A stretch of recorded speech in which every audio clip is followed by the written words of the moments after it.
Je viens d'apprendre le trade de Jaylen Brown à Philadelphie. Je commence à comprendre ce qu'ont ressenti les fans de Dallas quand Doncic est parti aux Lakers. Je suis abattu.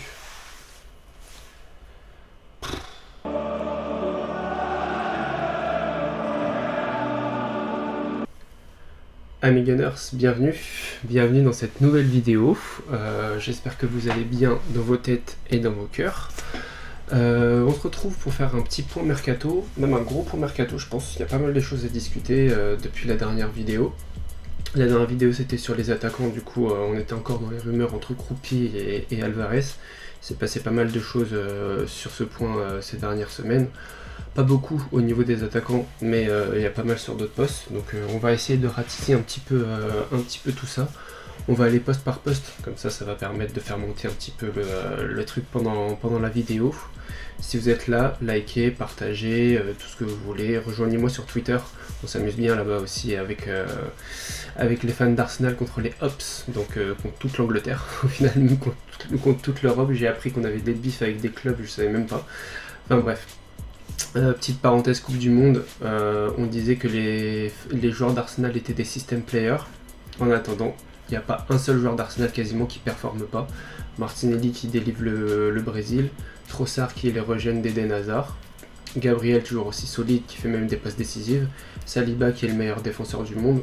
Qu'est-ce que vous voulez? Kai Havertz il a mis 3 buts, il a loupé son penalty mais ça on le dit pas. Voilà, que vous le vouliez ou non, Arsenal sur le toit de l'Angleterre et peut-être bientôt sur le toit de l'Europe, faites attention à vous. On retourne sur la vidéo mercato. Donc du coup on commence par le poste de gardien. J'ai vu quelques rumeurs par rapport à Kepa qui serait prêt à accepter un rôle de numéro 1 autre part. Bien sûr après ses performances en Carabao Cup et en FA Cup, je pense que personne ne voudra retenir Kepa. Ce serait bien de récupérer un petit peu d'argent, je sais pas, 5 millions d'euros juste pour la forme. Mais j'ai vu des rumeurs pour le remplacer qui serait Ilan Meslier. Alors je suis pas fan du gardien mais je comprends la démarche. Moi je suis comme vous, je suis pas fan du gardien. Je trouve qu'il était pas mal prometteur à son arrivée à Leeds et puis ça a fait que baisser au fur et à mesure des années. Beaucoup d'erreurs, beaucoup de sautes de concentration, mais il est libre. Il est libre et ça joue quand même parce qu'il y avait des rumeurs sur un autre gardien italien je crois, mais ça parlait de 40 millions d'euros. On va pas aller dépenser 40 millions d'euros pour un backup à Raya. Ça pour moi non, à part si c'est un très jeune gardien avec un très fort potentiel, auquel cas ça serait intéressant parce que Raya mine de rien a 31 ans, je sais que la durée de vie pour les gardiens ça dure un peu plus longtemps, mais il faut quand même penser à dans 3-4 ans. Et du coup, si tu as un jeune gardien de 17-18 ans que tu peux commencer à développer et qui a 20 ans, 21 ans, il est tout de suite opérationnel, pourquoi pas? Là, c'est pas le cas, on n'a pas encore ça, ou alors t'achètes Guillaume Rest, mais lui, il est déjà prêt. Donc non, je pense qu'un joueur libre ou un joueur vraiment pas très cher, même un vieux gardien, ça le fera, et puis au final on fera jouer Raya dans toutes les compétitions, et puis voilà, ou alors on sacrifiera soit la Carabao Cup, soit la FA Cup. C'est pas notre souci ces compétitions là. Donc voilà, on va garder un œil sur le poste de gardien. Moi je pense qu'il n'y a pas trop à s'en faire, mais on verra. Sur le poste d'arrière droit, il y avait pas mal de rumeurs en fin de saison sur un départ de Ben White. Depuis ça s'est pas mal calmé. Jurrien Timber va revenir, malheureusement il a loupé la Coupe du Monde, mais ça va lui permettre de se reposer un petit peu. Il a rushé pour revenir, ce que je comprends, mais ça va lui permettre de prendre son temps pour bien se reposer et refaire une grosse saison l'année prochaine. Et en backup on parlait de Livramento et la piste s'est pas mal refroidie. Notamment à cause de l'historique de blessures du joueur. Et moi je comprends tout à fait parce que c'est un très fort joueur, mais tout le temps blessé. Malheureusement on n'a pas besoin de ça à Arsenal, on n'a plus besoin de ça à Arsenal, on n'est plus dans cette phase-là. Là il faut des joueurs prêts à enchaîner les matchs, même quand tu es en remplaçant, il faut pas que tu sois blessé parce qu'il faut que tu sois là. Quand un Timber par exemple est blessé, il faut que tu sois là pour réussir à enchaîner les matchs. Et ça a été le problème de Ben White qui a lui aussi été blessé. Donc pour l'instant pas de nouvelles pistes. Moi, si vous me demandez, ce serait un transfert très cher. Je ne sais pas s'il y a besoin de faire un transfert aussi cher sur ce poste-là. Mais le candidat idéal pour le poste d'arrière droit, ça serait Michael Kayode. Je le trouve trop solide défensivement, dans les airs. Offensivement, il n'est pas dégueulasse. Techniquement, il est bon aussi. Il a cette force sur touche longue qui amènerait un autre point auquel les Hops pourraient rager. Moi je rêve que Kayode vienne juste pour qu'on mette 10 buts sur touche longue et que tout le monde pète un plomb. Enfin voilà, moi je suis là-dedans maintenant, je veux cette fumée à fond. Mais plus sérieusement, c'est un joueur hyper solide, encore jeune. Mais il vient tout juste d'arriver à Brentford. Je pense vraiment pas qu'il y aura... Ouais, Brentford, pardon, je croyais que j'avais dit Bournemouth. Brentford. Je pense vraiment pas qu'ils vont le lâcher aussitôt, d'autant plus que plus il va performer, plus sa valeur va augmenter. Donc je le vois rester tranquillement là-bas, mais pour dans 1 an ou dans 2 ans, c'est mon profil idéal sur ce côté droit, Michael Kayode. Sur le côté gauche, il y avait eu quelques petites rumeurs, notamment Nathaniel Brown, l'arrière gauche allemand qui a signé finalement au Bayern. Je pense pas que ce soit une nécessité. Arsenal a payé la clause libératoire pour Pierre Hincapié, qui était beaucoup moins élevé que ce qu'on pensait. Je crois qu'au final c'est une 40aine de millions d'euros pour un joueur comme ça. Franchement, je suis hyper surpris, hyper content. Un joueur qui peut montrer son cul sur le terrain, un joueur qui prend des rouges parce qu'il parle comme ça. Non, franchement, c'est mon gars Hincapié, c'est mon gars. Et puis lui aussi, il est assez fiable au niveau blessure. Il est hyper fiable au niveau performance et ça match bien avec Calafiori qui, moi je trouve c'est un ovni ce joueur, mais qui est malheureusement trop blessé. Mais il y avait des rumeurs qui envoyaient Calafiori au Real, j'avais pas envie de le voir partir. Et ça montre aussi que le projet d'Arteta est sérieux et d'Arsenal est sérieux, parce que il y a de l'intérêt du Real Madrid par exemple pour Calafiori, il y avait de l'intérêt pour Hincapié, Real Madrid et Barça.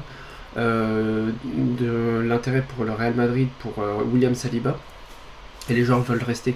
Les joueurs ont encore envie d'écrire des pages de leur histoire sous le maillot d'Arsenal, et ça franchement ça fait plaisir.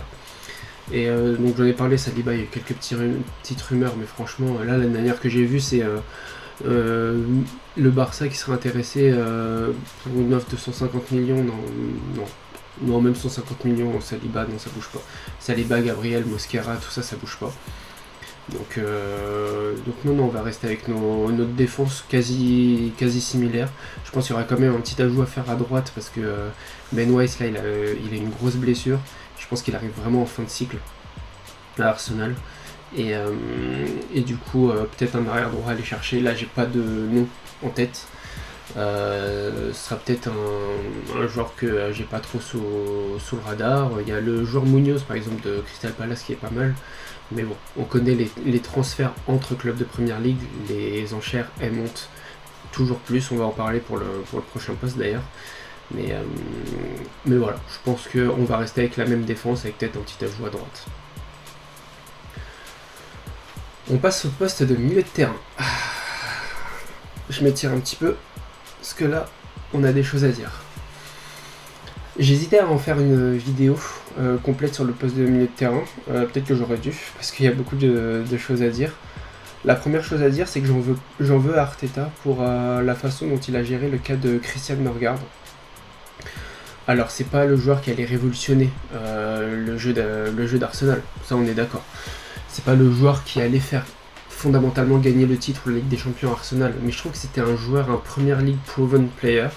C'est pour ça qu'on l'a pris. Il était capitaine de Brentford la saison d'avant, pour au final le faire jouer 50 minutes en Première Ligue.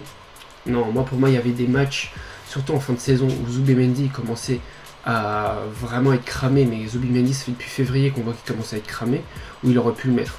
En coupe il l'a fait, mais même en Première Ligue, même le gars, moi Norgard, tu me l'emmènes à Liverpool, à aller jouer à Anfield, ou à Manchester City, aller jouer à l'Etihad, moi je suis serein, parce que le gars, il sait jouer là-bas.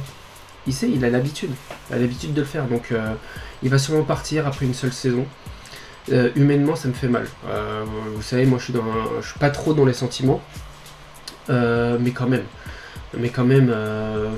là, le mec, il a pleuré carrément quand il est venu à Arsenal, de voir son fils dans le kit d'Arsenal, et au final pour le dégager comme un malpropre comme ça, moi ça me fait mal. Moi honnêtement ça me fait mal.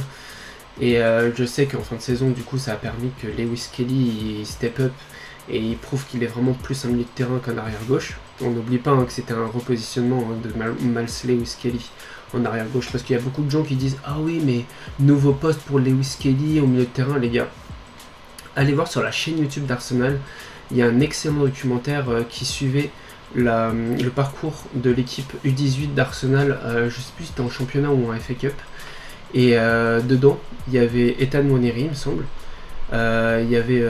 Non, peut-être pas Ethan Moneri, mais il y avait Amario Kozir-Dobry, les joueurs de FM, on se sait, très, très bons jeunes. Et il y avait Miles Lewis Kelly. Et quand vous voyez les images de Lewis Kelly, c'était déjà un ovni. Et il joue au milieu de terrain. Vous le voyez transpercer les lignes comme ça. Je lui dis, mais si ce mec il peut faire ça en pro, il va devenir exceptionnel. Et puis il est devenu exceptionnel. Mais les gars, c'est pas un arrière-gauche de base.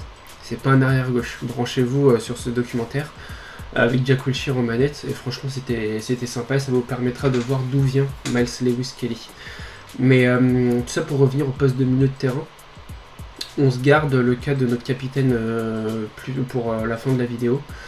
Mais les rumeurs qu'il y a eu, une des plus chaudes, c'était Ayoub Boadi, le joueur de Lille. Très bon joueur qui a fait un gros début de Coupe du Monde. Évalué autour de 50, 60, 70, 80 millions d'euros. Non, plutôt entre 60 et 80 millions d'euros. Pourquoi pas? Parce qu'il a vraiment l'air d'être un top prospect.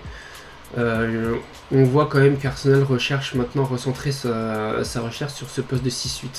Au début, il y avait un petit peu ce poste de 8, pas 10, mais vraiment 8 box-to-box. Mais là, je pense qu'il y a quand même de l'inquiétude par rapport à la forme de Declan Rice, par exemple, qui a joué blessé quasiment toute la saison. Et il faut une alternative, une grosse alternative à Declan Rice. Et Boadi, ça pourrait devenir ce joueur qui commencerait tout doucement sur le banc et pour gratter sa place de titulaire au fur et à mesure dans le 11 d'Arsenal. Mais moi je serais pour cette arrivée, mais il y a une autre arrivée du coup qui me hype beaucoup plus. Il y a eu beaucoup de bruit autour de ça, c'est l'arrivée de Bruno Guimaraes. Alors ça fait vraiment partie des joueurs, Bruno Guimaraes, où je déteste l'avoir contre moi, mais j'adorerais avoir ce genre de joueur avec moi.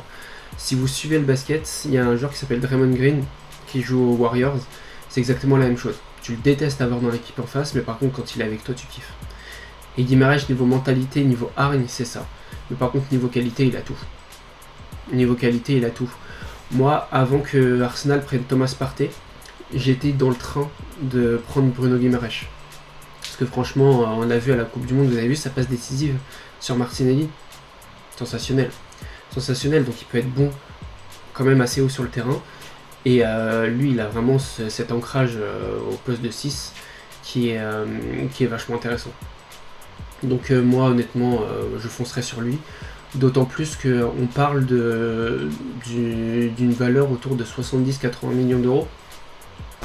Honnêtement, moi ça m'irait. Pour le capitaine, c'est pas un rival direct, mais c'est quand même une très grosse équipe de Première Ligue. Le joueur apparemment commence à parler à ses agents, son entourage, en disant qu'il aimerait bien faire venir du côté des champions d'Angleterre. N'oublie pas. Et moi je kifferais parce qu'un milieu avec, peut-être pas en même temps, mais un milieu avec Rice, Guimaraes et une autre pièce, on verra après, ça serait quand même vachement intéressant. Et là, moi j'ai juste envie d'en placer une pour les fans de Manchester City. Elliot Anderson. Alors moi, j'ai rien contre le joueur, c'est un bon joueur, il a fait une bonne saison à Nottingham Forest. Mais vos bêtises là, de 130, 140, 150 millions, je sais même pas combien il a coûté ce mec là, c'est en train de dérégler tout le marché. Tout le marché. On va parler de Morgan Rogers après. Ça dérègle le marché pour Rogers. Bradley Barcola, ça dérègle le marché pour Barcola. Sandro Tonali, heureusement, on n'est pas tombé dedans. Vous avez vu le prix de Tonali pour le transfert à Tottenham? Non, les gars, franchement, vous avez totalement déréglé le marché. Je vous en veux. Votre joueur, il est bon. mais il est mid, voilà, je vous le dis. Il est mid, le joueur, on le voit dans ses performances à la Coupe du Monde.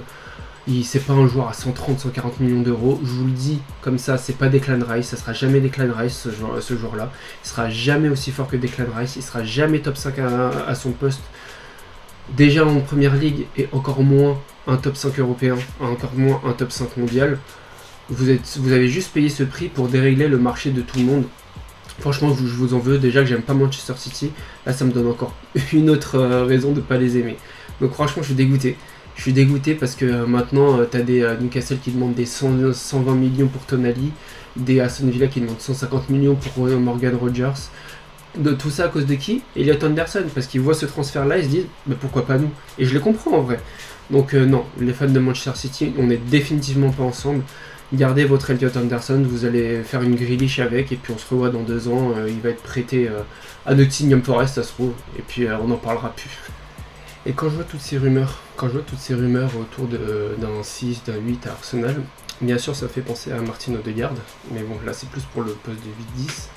Mais moi ça me fait surtout penser à Martin Zubimendi, parce que il était très bon je trouve sur la première partie de saison, et puis après il n'a pas tenu le rythme de la première ligue. Ça, j'ai vu beaucoup de gens dans la fanbase le critiquer, mais honnêtement moi je ne critiquerai jamais mon Zubimendi parce qu'il a été très fort en début de saison.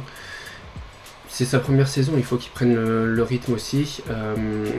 Lui au niveau personnel aussi, il a mis du temps à quitter la Real Sociedad parce qu'il avait peur de ne pas s'acclimater dans un autre pays. Il a trouvé une famille à Arsenal. De ce côté-là, moi je suis rassuré, c'était le point qui m'inquiétait le plus avec ce joueur, c'est qu'il n'arrive pas en fait à s'acclimater dans un autre pays, et du coup au bout d'un an il décide de partir. Mais par contre, du coup, avec l'arrivée certaine d'un autre milieu de terrain, ça va jeter un froid sur son temps de jeu. Et on en parlera en fin de vidéo, mais ça montre un petit peu la politique de transfert d'Arsenal, soit actuelle, soit à venir. On en parlera en fin de vidéo, mais c'est intéressant, et ça sera intéressant de voir comment Arteta va le gérer, Zubimendi, parce que c'était son joueur.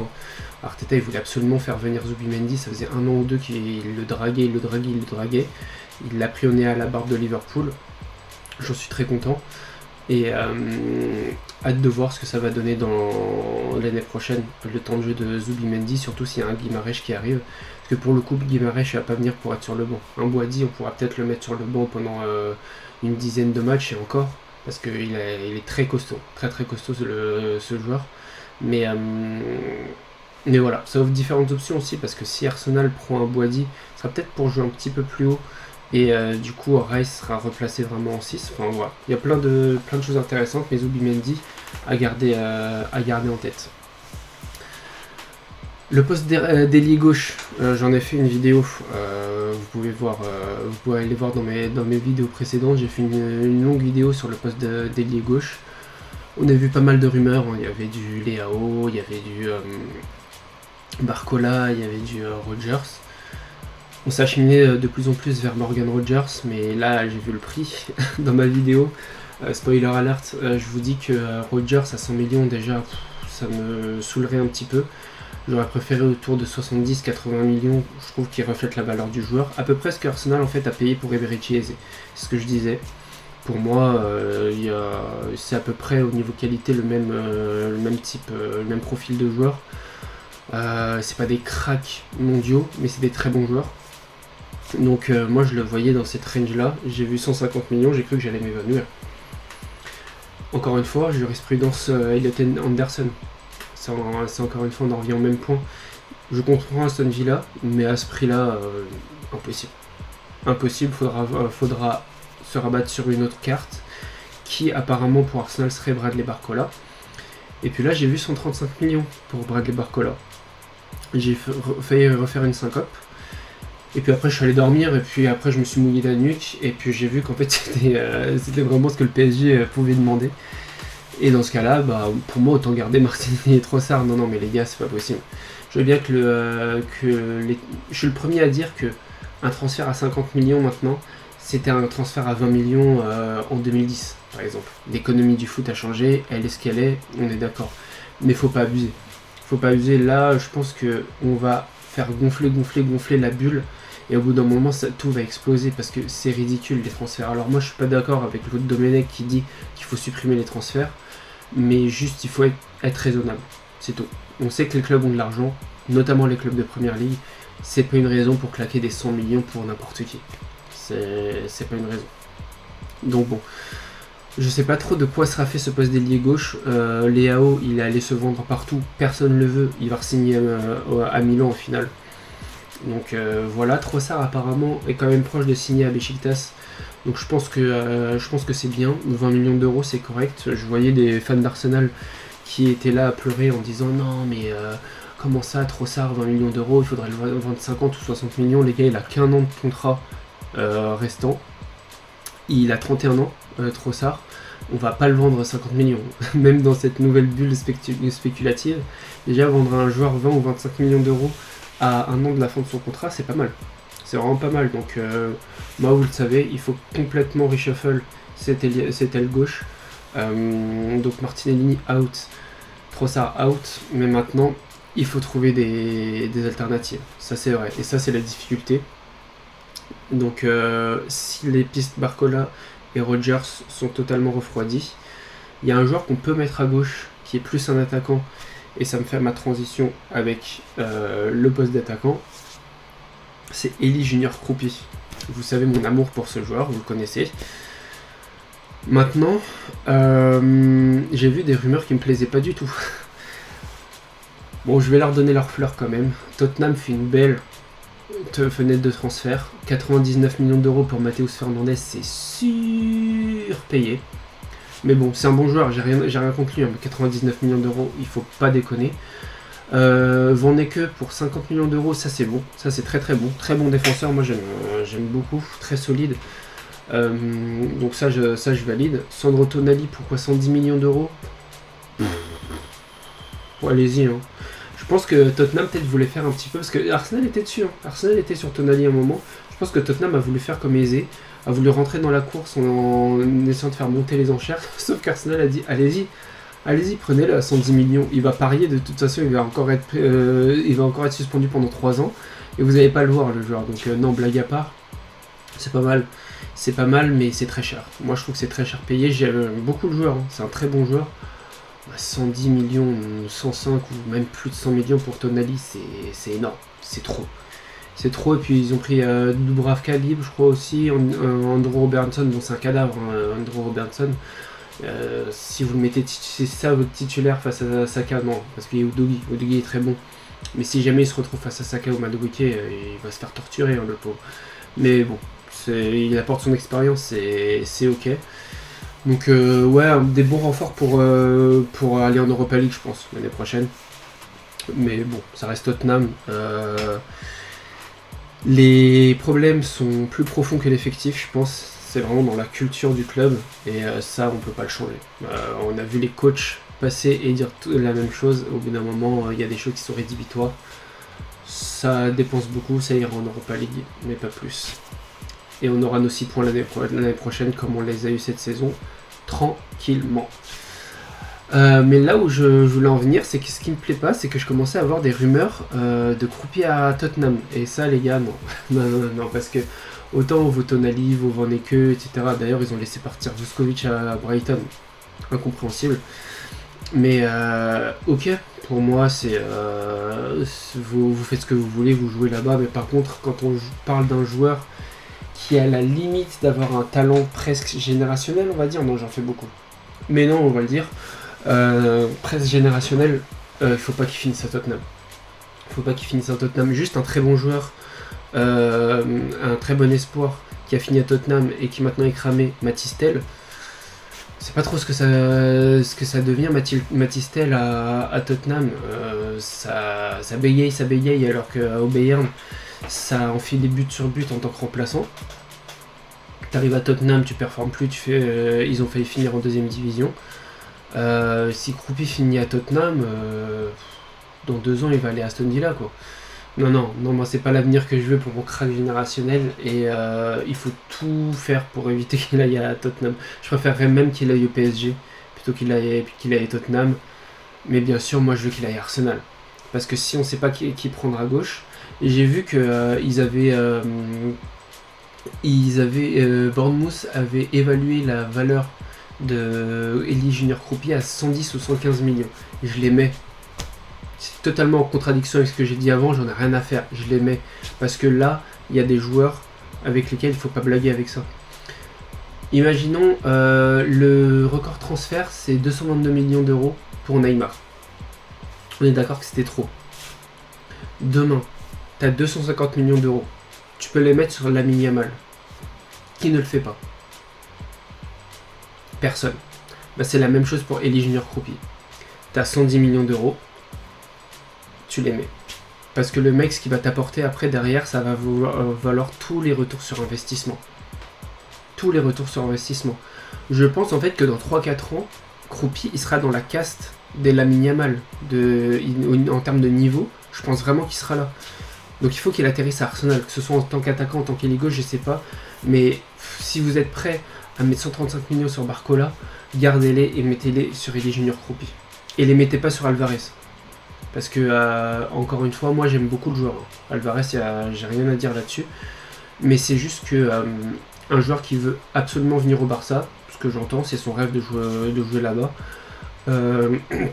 J'ai pas envie qu'il vienne par défaut à Arsenal, tout simplement. J'ai pas envie que ce soit son choix par défaut, pour qu'au final, dans 2 ou 3 ans, quand le Barça va revenir, et que cette fois-ci, il n'y aura pas une clause libératoire à 500 millions, le Barça il puisse l'acheter 120 ou 130 millions. Quoi. Donc, j'aime beaucoup le joueur. À la limite, si on prend pour 2-3 ans pour qu'il nous gagne une Ligue des Champions et 2 championnats, et qu'après il parte, pourquoi pas.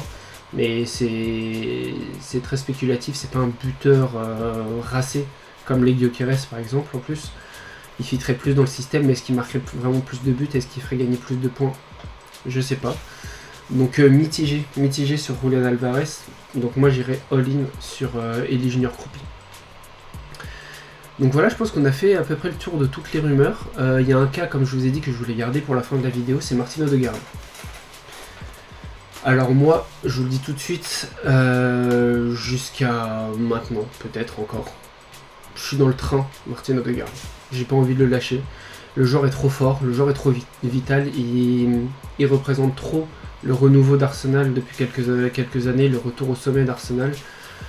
Il représente trop de choses pour moi, Odegaard, sur et en dehors du terrain, pour le laisser partir comme ça. Maintenant, c'est vrai que je l'ai vu jouer en fin de saison et je le vois jouer avec la Norvège là. Il est décisif, il fait des passes décisives, ça c'est vrai. On n'est pas loin du cadavre. Malheureusement, on n'est pas loin du cadavre. Je pense que le fait d'avoir commencé très tôt sa carrière de professionnel, il a commencé à 15 ans, Martin Odegaard, n'oubliez pas. Je pense que c'est en train de le desservir. Et malheureusement, je pense que c'est une belle offre à 70-80 millions d'euros. Il faudrait vraiment considérer. Moi, ce serait vraiment un contre-cœur parce que j'adore le joueur. Mais il serait peut-être temps de donner les clés du jeu à Eberechi Eze. Et je pense pas que Nwaneri va rester parce que le divorce a l'air total avec entre son entourage, lui et son entourage et Mikel Arteta, ce que je peux comprendre. Arteta a promis des choses, il n'a pas tenu ses promesses. Mais ça serait une énorme perte. Hein. Ça serait une énorme perte, Martin Odegaard quand même. Mais je me dis que s'il faut le vendre, c'est maintenant. Parce que moi en fait je serais tenté de donner les clés à Eberechi Eze et de se garder un petit Odegaard derrière. Mais ça veut dire que tu le vends peut-être l'année prochaine ou dans 2 ans à moitié, voire encore moins prix que tu peux le vendre maintenant. Et si à l'Inter par exemple qui était prêt à payer 70 ou 80 millions d'euros, je pense qu'il faut y aller. Il faut y aller. Declan Rice, qui est la véritable âme de cette équipe, deviendra le capitaine de l'équipe. Et moi ça me fait mal, Martin Odegaard, parce que c'est mon joueur, hein. C'est mon joueur Martin Odegaard, mais au bout d'un moment, encore une fois, il faut mettre les émotions de côté, et peut-être qu'il est temps de tourner la page de joueurs comme Ben White, comme Martinelli, comme Odegaard, qui sont là depuis un moment. Mais là, maintenant, on est dans la nouvelle phase, ça veut dire que c'est la phase de consolidation pour être au top, il faut que des joueurs au top. Et malheureusement, Odegaard, je sais pas si il reviendra un jour au top. On l'ouvre pas maintenant, mais peut-être qu'au cours de la saison, au fur et à mesure des performances, par rapport à ce que je viens de dire là sur Odegaard, on ouvrira peut-être le dossier Bukayo Saka. Mais bon, pour l'instant, vous n'êtes pas prêts encore pour cette conversation. Donc la dernière chose où je voulais parler, dans cette vidéo, c'est la politique de transfert d'Arsenal. L'année dernière, Arsenal a dépensé énormément d'argent. Kepa, Mosquera, Hincapié, Eze, Gyökeres, Madueke. Il y a énormément de joueurs qui sont arrivés, énormément de bons joueurs qui sont arrivés. Et là, un an plus tard, tu as un joueur comme Norgard qui va peut-être partir. Il y avait un joueur comme Gyökeres qui était dans des rumeurs de transfert, notamment un échange avec l'Atlético Madrid pour Julián Alvarez. Donc moi, je sais pas quoi penser. S'il y a des choses comme ça qui se concrétisent, ça veut dire qu'un an après, Norgard part. Imaginons qu'un an après, Zubimendi parte. Je sais pas quoi en penser. Je sais pas quoi en penser parce que d'un côté, ça veut dire que le club réagit vite. On prend un joueur, on voit que ça ne fit pas, on enlève le joueur. Ou alors on prend un joueur, finalement là il y a une opportunité de marché, Guimarães, on voit qu'on a un joueur beaucoup plus fort. Et du coup on fait de la place même un an après qu'il soit arrivé.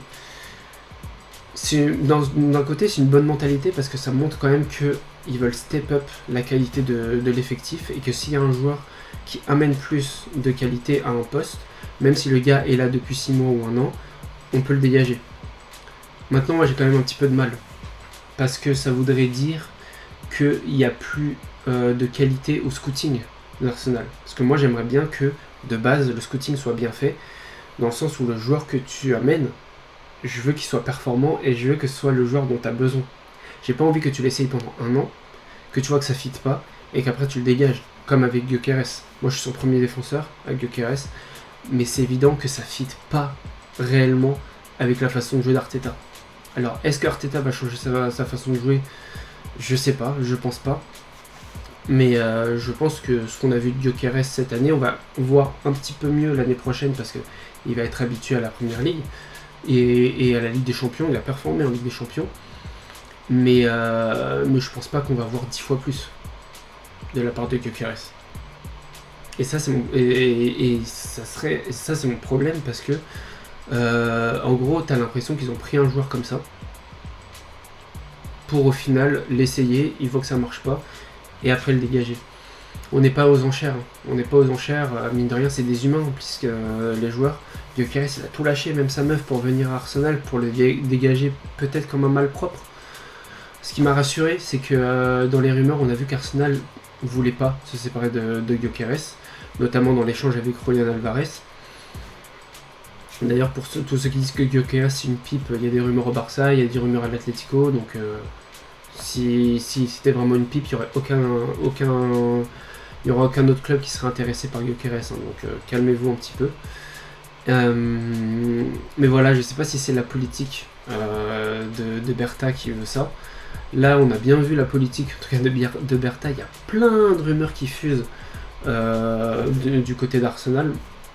Heureusement que End of Arsenal est là pour nous dire qu'est-ce qui est vrai, qu'est-ce qui est pas vrai. Mais en tout cas, Berta, il a dit qu'il aimait bien quand ça leakait les différentes infos. Parce que justement, ça alimente le bruit sur un joueur au final qui veut pas. Et il peut travailler en secret sur l'arrivée du joueur qui veut vraiment. Par exemple, il y avait beaucoup de bruit autour de Morgan Rogers, etc. Et en catimini, il travaillait sur Julián Alvarez. Donc moi je pense que ça va pas se faire. Mais voilà. Une nouvelle politique d'Arsenal ou pas, je sais pas.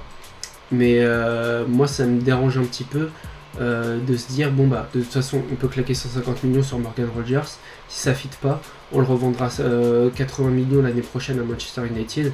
Et puis on essaiera un autre joueur. On prendra Barcola l'année prochaine. Non, moi ça me va pas du tout comme façon de faire. J'ai envie qu'ils prennent des joueurs qui sont bons tout de suite, qui fit tout de suite et qui peuvent accompagner l'équipe pendant 3-4 ans parce qu'on va pas s'amuser à renouveler tous les postes toutes les années. Donc il faut des certitudes. Il y a des certitudes en défense, il y a quelques certitudes en attaque, quelques certitudes au milieu. Il faut aussi laisser du temps aux joueurs pour moi. Zubimendi, comme je vous ai dit, il a fait une énorme première partie de saison. Là il joue pas avec l'Espagne donc il peut se reposer. Merino pareil, il y a notre gars Merino qui est là aussi. Lewis Kelly a fait une fin de saison topissime. faut faire confiance à ce qu'on a déjà. Madueke, vous l'aimez pas. Moi, je trouve qu'en backup de Saka, ça marche.